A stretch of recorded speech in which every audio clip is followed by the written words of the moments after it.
Hey, salut à tous! Aujourd'hui on se retrouve dans une nouvelle vidéo. Cette vidéo va faire partie de toute une petite série de vidéos en fait sur les méthodes que j'ai utilisées cette année avec mes CM1, CM2, mes CM1 et mes CE1. Donc voilà, aujourd'hui j'ai décidé de te parler des méthodes que j'ai utilisées et que j'ai découvertes pendant cette année en anglais. Et voilà, donc si ça t'intéresse, tu restes là, on se retrouve tout de suite!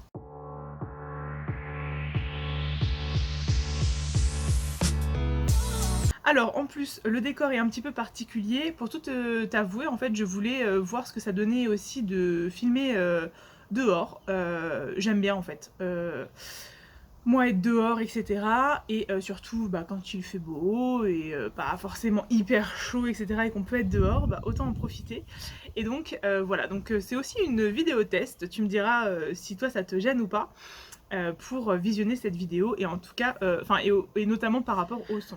Donc voilà. C'est parti, je vais te parler tout de suite des différentes méthodes que j'ai utilisées. En fait, je vais surtout te parler tout d'abord de moi, mon niveau d'anglais. Je l'avais déjà dit dans ma vidéo de présentation que je vous remets juste ici, moi en anglais, j'ai pas un niveau foufou. J'ai fait de l'anglais comme tout le monde à l'école, j'avais même fait les premières séances d'anglais, je crois en maternelle, mais avec des cours particuliers. Moi l'anglais ça me saoulait, franchement déjà de base j'étais pas très bonne en orthographe, mais alors avec l'anglais c'était encore pire. Et en fait j'ai renoué un petit peu avec l'anglais plutôt au lycée.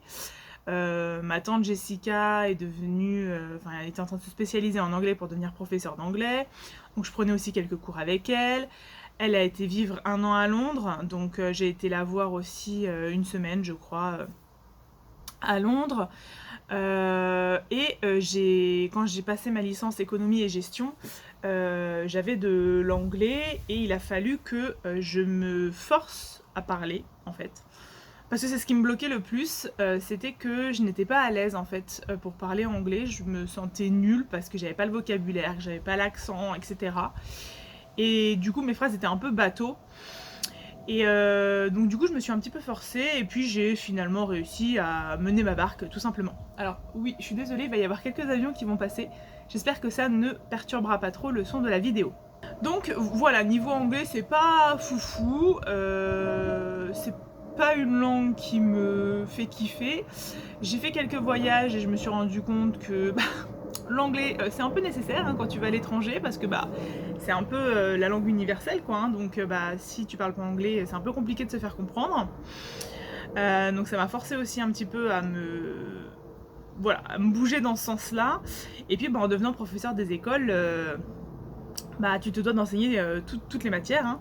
L'année dernière j'ai eu de la chance, l'anglais c'était pas une matière que ma binôme m'avait donnée. Mais cette année, j'ai dû enseigner l'anglais avec mes CM1, CM2 et avec mes CE1 le vendredi également. Donc j'ai dû m'y remettre et j'avais vraiment peur de faire n'importe quoi. Finalement, je crois que je m'en suis plutôt bien sortie et grâce notamment aux méthodes que je vais te présenter. Donc on y va, je vais commencer par la méthode sur laquelle je me suis appuyée avec les CE1. Alors avec mes CE1, j'ai choisi Initiation à l'anglais des éditions Retz pour les CP CE1. Mes CE1 n'avaient vraiment pas beaucoup parlé anglais en CP. Du coup, ils n'avaient pas un niveau très haut et j'ai trouvé que ce livre était bien fait. Je te montrerai un petit peu du coup quelques pages. Globalement, alors il n'y a pas de progression. Il te présente plusieurs séquences. Déjà, il y a toute une partie introduction avec des choses intéressantes, etc. à lire pour toi en tant qu'enseignant. Et après, il y a la partie vraiment séquence qui commence. Et ça commence assez simplement avec My name is. Mais en fait, voilà, ça commence assez simplement. Ça permet aux élèves de tous s'approprier le vocabulaire. Il y a 5 séances.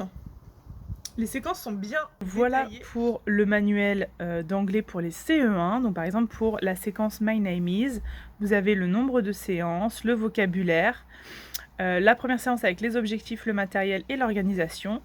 Et puis on y va, on a toutes les indications ici. Ensuite, deuxième séance, pareil, avec toutes les indications. Troisième séance, quatrième séance.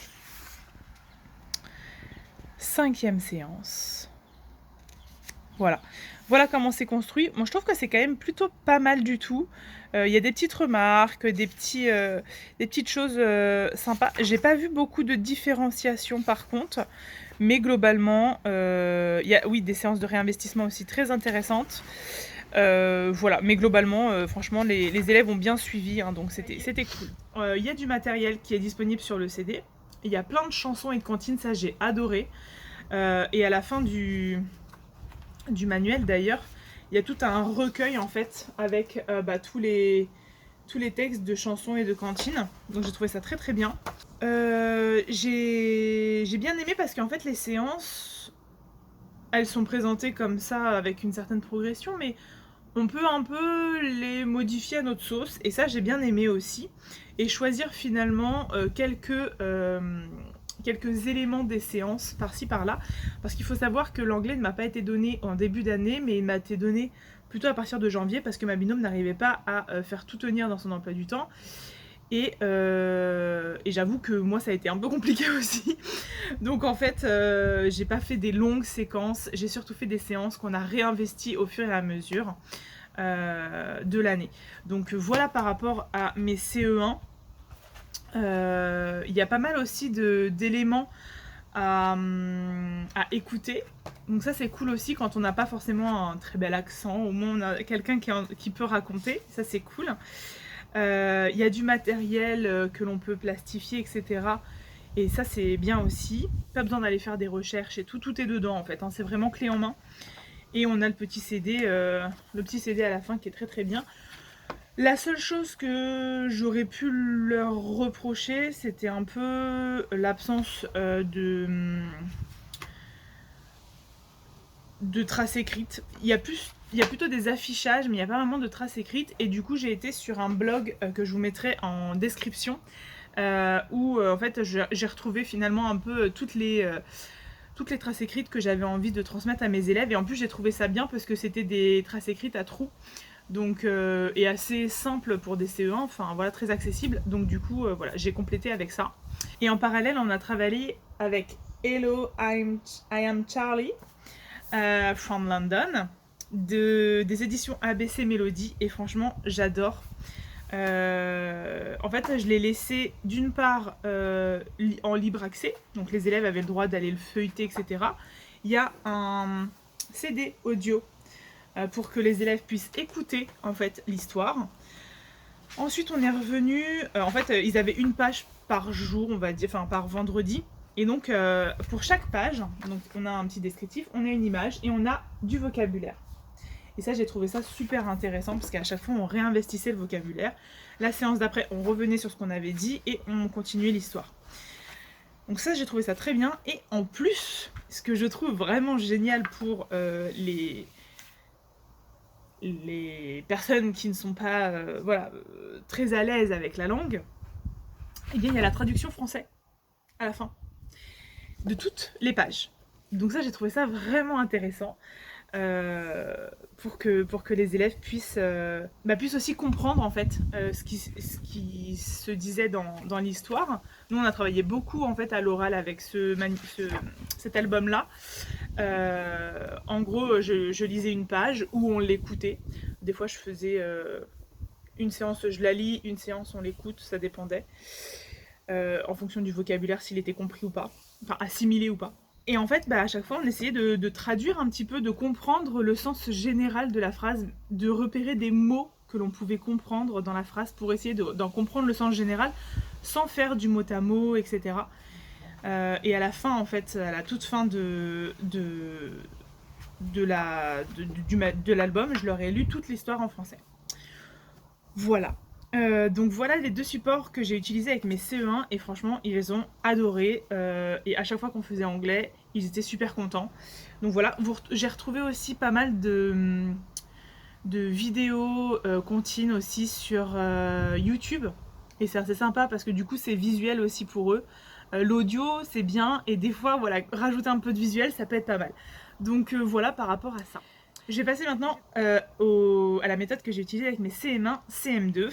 Et là, je voulais vraiment un truc béton parce que mon niveau étant tellement bas, franchement, j'avais peur de ne pas réussir à tenir la route. Ma chance a été qu'ils n'ont pas pratiqué beaucoup d'anglais. J'avais 2 ou 3 élèves qui étaient plutôt à l'aise avec la langue. Et souvent, quand j'avais un doute, je me permettais de les regarder et de voir si c'était bon ou pas. Parce qu'on ne peut pas travailler toutes les matières à fond. Et moi, on m'a dit depuis le début en fait, qu'il faut choisir 2 matières par an qu'on travaille à fond. Et franchement, l'anglais, j'étais pas du tout prête à me lancer dedans. Et donc du coup la méthode c'est enseigner l'anglais à partir d'albums pour les CM1, CM2, c'était parfait parce qu'en plus j'avais des CM1, CM2, des éditions Retz de Sylvie Anno, je sais pas comment ça se dit. Et là encore une fois je suis ravie. Alors c'est clé en main, il faut quand même acheter si on le souhaite les albums dont parle la méthode. Mais il faut savoir que si on n'achète pas les albums, de toute façon ils sont disponibles à l'écoute et en visuel en fait sur YouTube. Notamment The Gruffalo que j'ai acheté, je l'ai laissé en fait à mes élèves pour qu'ils puissent le feuilleter, regarder les images, etc. Et on l'a étudié grâce à YouTube. Tous les liens sont dans le fichier et il y a un CD en fait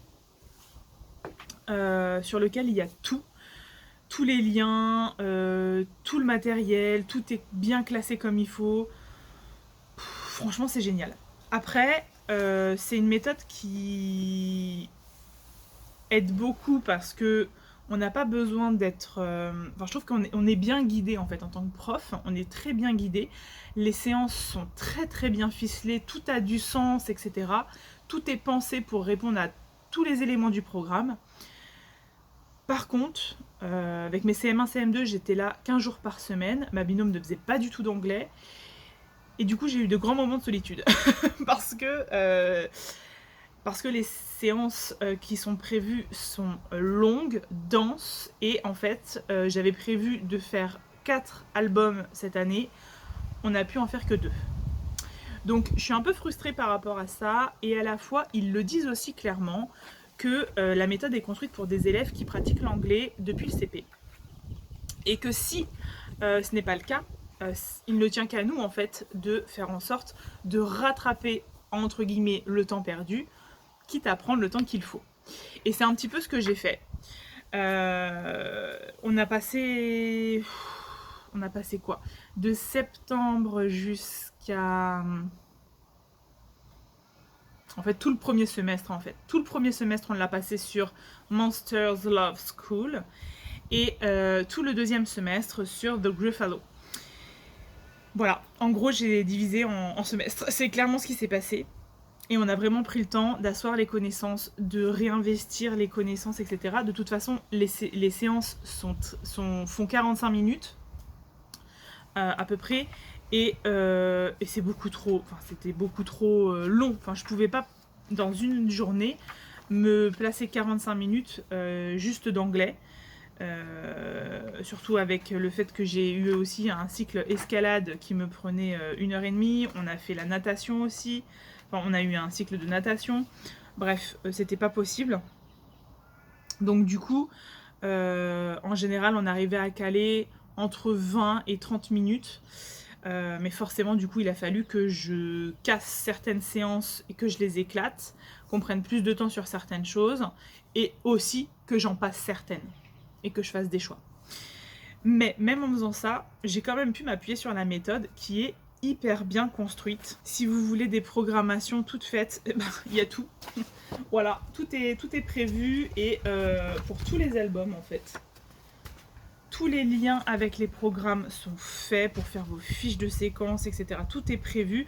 Pour faire l'évaluation de vos élèves, tout est prévu. Vous avez des tableaux, vous avez les évaluations qui sont prêtes.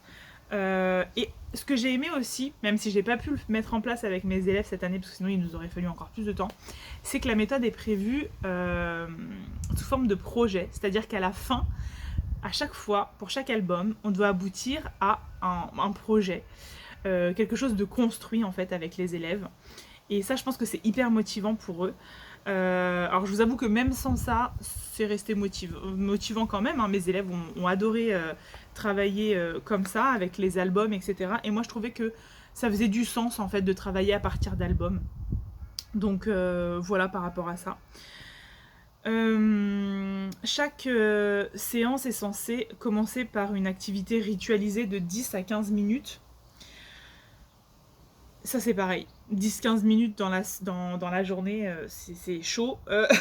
Donc, et surtout que c'est pas fait tous les jours, parce que ma collègue ne suivait pas. Donc du coup, il a fallu par moment que je change, ou que je ne fasse pas autant que ce qui était prévu, etc. Tout le matériel est prévu, il n'y a plus qu'à imprimer, plastifier, découper. Ça prend du temps, je vous l'avoue, parce qu'il y a du matériel pour nous en tant qu'enseignants, il y a du matériel d'affichage, il y a du matériel de manipulation pour les élèves. Mais en vrai, une fois que c'est fait, si l'année prochaine ou les années d'après, vous vous retrouvez avec des CM1 ou des CM2, vous pouvez réutiliser le matériel. Donc c'est pas vraiment du temps perdu, c'est juste qu'en effet, ça peut prendre du temps.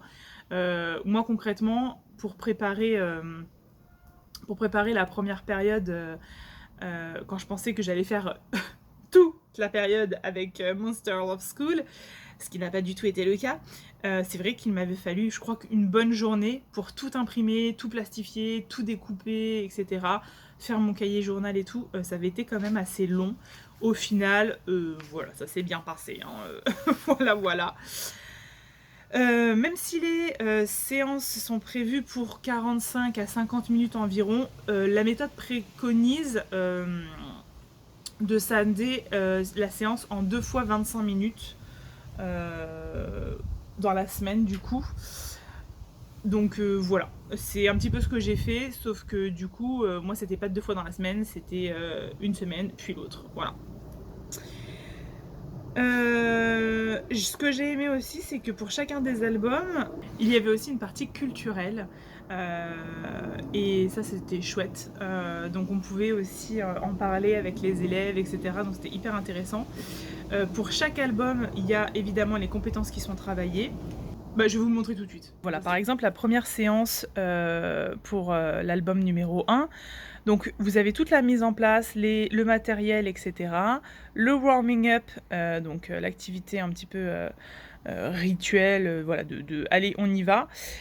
Recycling, donc voilà. La partie teaching, avec tout l'aspect phonologique aussi. Donc si vous y connaissez un petit peu en phonologie, ça vous permet de bien apprendre à prononcer les mots quand vous n'êtes pas hyper à l'aise. Donc ça c'est génial. Des petits moyens mémotechniques, etc. Donc ça j'ai aimé aussi. Le learning. Et en fait à chaque fois vous voyez, il y a les compétences qui sont indiquées pour chacun des moments de la séance. Voilà, il y a aussi un moment reading, writing et un moment summary. Et en fait, toutes les séances sont construites sur la même base, avec à chaque fois les compétences, des idées. C'est là si je vous montre la séance 2, donc voilà tous les éléments, le matériel, les liens YouTube, ce qu'on doit retrouver dans le DVD, etc. Hop, tout ce qu'il faut imprimer et plastifier, le warming up avec les compétences. À chaque fois, vous voyez, tout est détaillé. Le recycling, avec le temps aussi qui est indiqué. Les compétences, le teaching avec les compétences. La petite partie phonologie. Il y a aussi de la différenciation pour ceux qui sont très à l'aise avec l'anglais. Ça, j'ai beaucoup apprécié aussi pour mes 2-3 élèves là qui étaient assez à l'aise. Ça m'a bien aidé. Le learning avec la partie compétences, avec beaucoup de jeux de manipulation entre eux, ça c'était top. Toujours un petit peu d'écrit, reading, writing, et enfin le summary. Il y a également des croisements entre enseignements qui peuvent être très intéressants. Moi je l'ai utilisé un petit peu pour la science parce que j'avais science avec eux, mais je trouve ça très sympa pour donner encore plus de sens aux enseignements. Alors oui, c'est vrai que certains albums ne sont pas forcément disponibles, enfin ne sont plus forcément disponibles à la vente, mais vu que vous pouvez les retrouver sur YouTube, ce n'est pas du tout un problème. J'ai quand même réussi à me fournir donc The Gruffalo, Mr. Wolf's Pancakes and The Royal Baby Bus. No, The Royal Baby's Big Red Bus. Que j'ai pu acheter sur Amazon, qui sont pas forcément très chers. Hein. Là, était à 7 livres, ça doit être à peu près pareil en France. Ouais, 7 livres chacun, donc voilà, je pense que voilà, ça reste accessible quand même.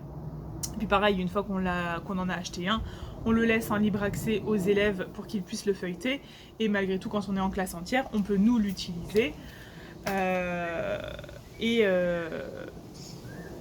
Ou utiliser les vidéos YouTube, et on peut éventuellement proposer aux élèves le feuilletage de l'album seulement quand il est terminé, par exemple. Ça peut être aussi une idée. Donc voilà par rapport à ça. Franchement, je suis très satisfaite de ces méthodes-là. Je ne vais pas aller en chercher d'autres.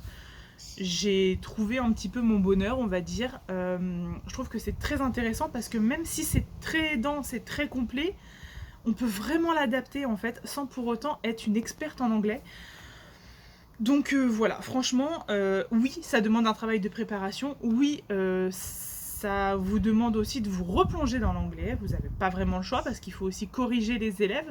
Je vous avoue que je ne suis pas encore hyper à l'aise pour corriger la prononciation. Mais voilà, je suis obligée de faire avec ce que je suis. Et le but, c'est de faire au mieux, d'en avoir conscience. Et voilà, en tout cas, personnellement, ces deux méthodes-là, je les adore, je vais les garder et je vais pas les chercher ailleurs. Donc voilà par rapport à ça. Bah écoutez, je crois que je vous ai tout dit. J'espère que ça va vous aider en fait dans vos choix de méthodes. N'hésitez pas quand même à nous dire en commentaire ce que vous utilisez vous et ce qu'il pourrait y avoir en fait de différent par rapport à ce que je viens de vous présenter. Il y a peut-être des méthodes qui sont encore plus simples, donc n'hésitez pas à les mettre, on ne sait jamais. Mais en tout cas, encore une fois, Retz, je suis désolée, mais je suis conquise. Vous verrez que dans d'autres domaines, je le suis peut-être un peu moins, mais je vous laisserai regarder ça dans d'autres vidéos. En tout cas, pour aujourd'hui, on va s'arrêter là. Je sais pas quand on va sortir cette vidéo, mais en tout cas, je vous souhaite de bonnes vacances, parce que les vacances arrivent prochainement. Et voilà, vous allez quand même continuer à retrouver quelques vidéos. Donc voilà, on se retrouve dimanche prochain. Prenez soin de vous, et je vous dis à plus tard. Bye bye!